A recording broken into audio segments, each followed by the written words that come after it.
Hey everyone, welcome to Dog Talk, where we discuss all things Lawrence County High School athletics. I'm Autumn Blevins, and each episode I'll be joined by current students, staff, coaches, and athletes.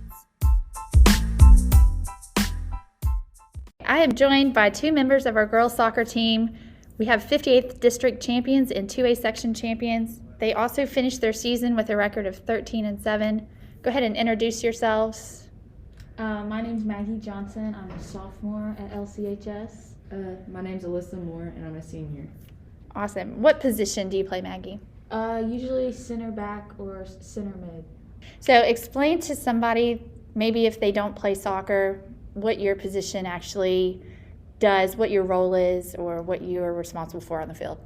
So usually there's 4 defenders, and I play one of the two. There's 2 out wide and 2 in the middle, and I play one of the people in the middle. And then there's usually 3 center mids, and I'm usually rotate somewhere in there. And that they basically play in the middle of the field, so around midfield line in that area. Alyssa, what about you? Okay, so I usually play center mid or a holding mid. And center mid, you help distribute the ball up front to help get scores. And then holding mid, you do a bunch of defense and offense work. And so you're responsible a lot of times for assists, which you were 5th in the state with assists this season, correct? Yes. Awesome. So Lawrence County Girls Soccer is one of the most consistent teams at Lawrence County High School.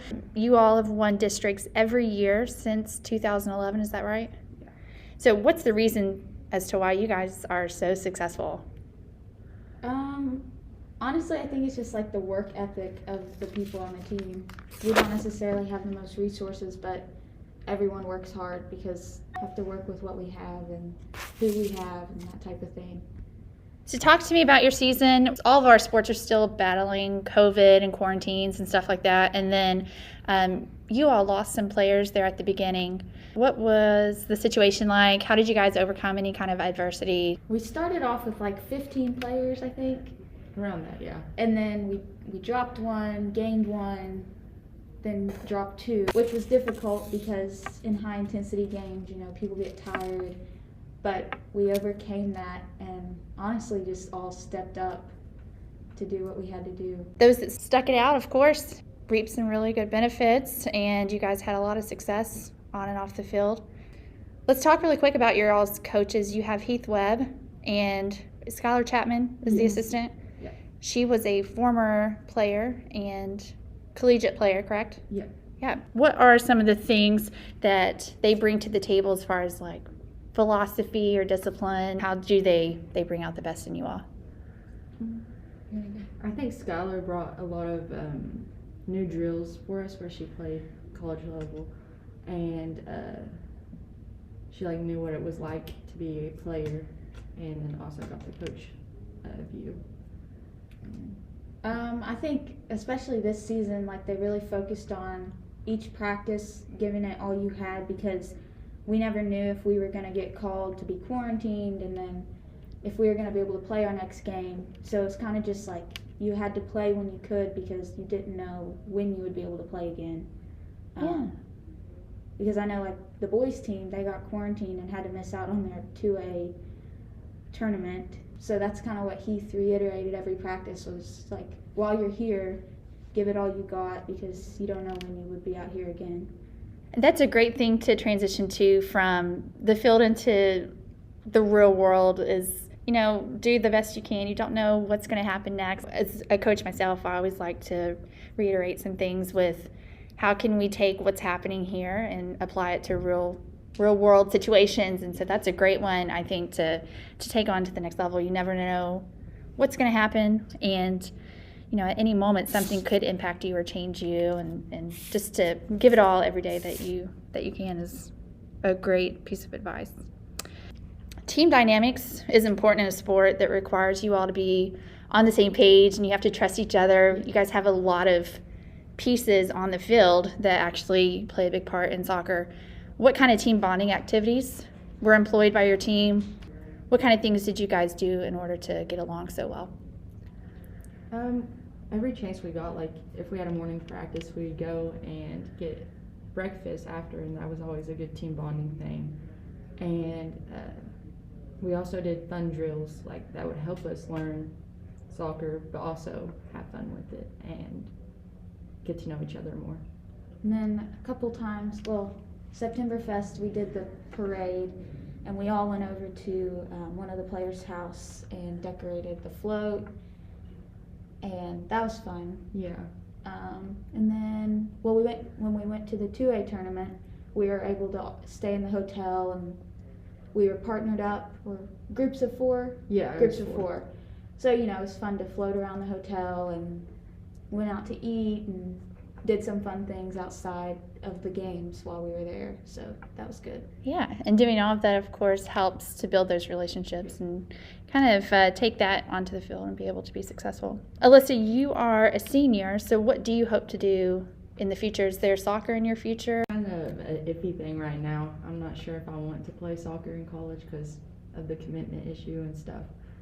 But if I found a place I would like to go and I could play soccer, I would do it. So Yeah. But I'm not really sure yet.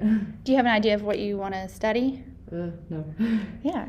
It's kind of hard sometimes to make young people have these like really impactful, life-changing decisions you have to make at 18, and that impacts the rest of your life.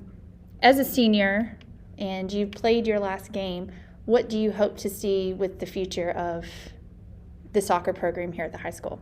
I hope we build a stronger program and have more girls come out and play, so like it won't be 13 and then just 2 subs for the games. And Lawrence County has great feeder programs. We have some youth soccer that a lot of kids in the community are getting involved with. Hopefully that continues to grow and you guys do have a lot more people coming out for the program. Maggie, what's next for you with soccer? My club season's coming up. Well, we actually play next Friday. That's our first game of the season. And then from there on out, it's just games every weekend pretty much. What are you looking forward to next season? As a sophomore right now, you will be a junior next year. What are some things you're looking forward to? Pretty much we're going to have a whole new group because we've been with them for 4 years now, and we've kind of had the same group. So we know each other really well. So I'm just looking forward to, nothing against you all, but I'm looking forward to, experiencing the new players and getting to know them, and kind of just, we got 2 transfers, Leandra and Abby Maynard, and they also play soccer. So hopefully they'll come out for that and be able to get to play with them, which will be good. So that provides some challenges in itself, learning new players and trying to kind of figure out the team dynamics, and hopefully the bonding and all of that stuff continues for you all. How many seniors did we have? We had 3. It was me, Jasmine, and Shelby. Jasmine and Shelby. And do you know if they plan on playing at the next level? Shelby actually committed to Georgetown. I'm not sure about Jasmine, but yeah. It's great to see that the things that you all are learning here and some are being able to continue to take that to collegiate level, and even players that don't go on and play at the next level. Again, life lessons, the things that you learn in sports is really important. What's the biggest life lesson maybe, other than make every day the best it can be, because you never know when it's your last? What is another life lesson you hope to take maybe to the real world outside of high school? Time management or commitment and stuff like that. I would say time management is pretty crucial, because especially with high school, where you're typically going 5 days a week, 2-hour practices every evening, you're tired, but you have schoolwork on top of that and other things outside of soccer. So I think learning to manage your time during the week specifically is very important. So we're going to play a quick game. It's rapid fire. Fastest runner on the team?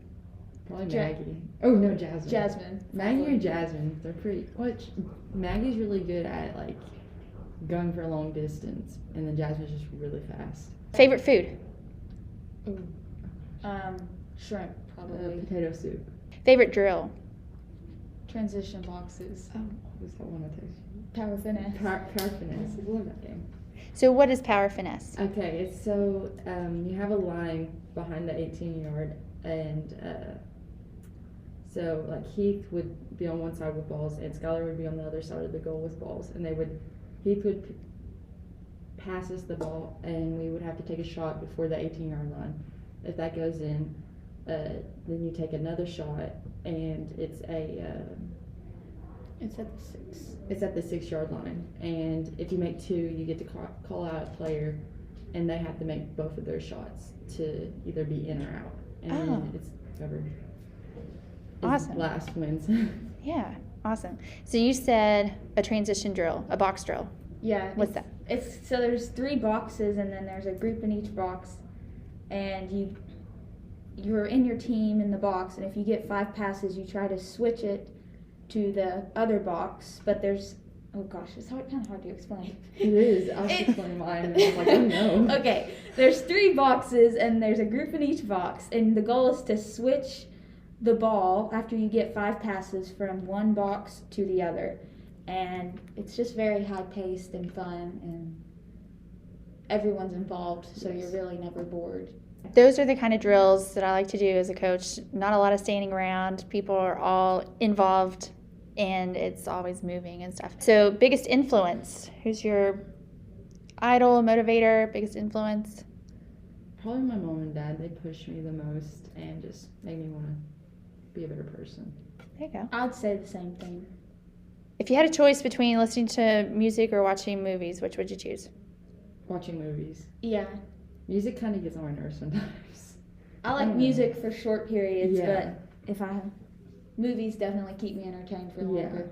Are you all one of those, sometimes when I'm teaching, I'll allow kids to listen to music with, AirPods or earphones or whatever. Can you do work and listen to music at the same time? No, it really depends. If there's reading involved, absolutely not. Yeah. I can't concentrate. Yeah. But it depends on what mood I am in, but usually no. I can't focus. Yeah. I get nothing accomplished if I have music in. And then everyone tries to talk to me, and I'm like, I don't know. I can't concentrate. It's all too much going on. Favorite subject in school? Probably math. Math. Good. Awesome. The math people getting some praise. Awesome. Thank you guys for being here. That's going to conclude our podcast. I do want to say that if people get an opportunity to go out and catch girls soccer, I think it's an awesome atmosphere. You guys have really made an impact on our school, our athletics, the success. District champion since 2011. You guys are consistent, and there's just something good happening with the girls soccer, and I can't wait to see how you guys continue to grow and stuff, and see where you end up, and the types of programs and things that you get involved with in your future and stuff like that. So thanks again for being a part of it. Thank you. Thank you.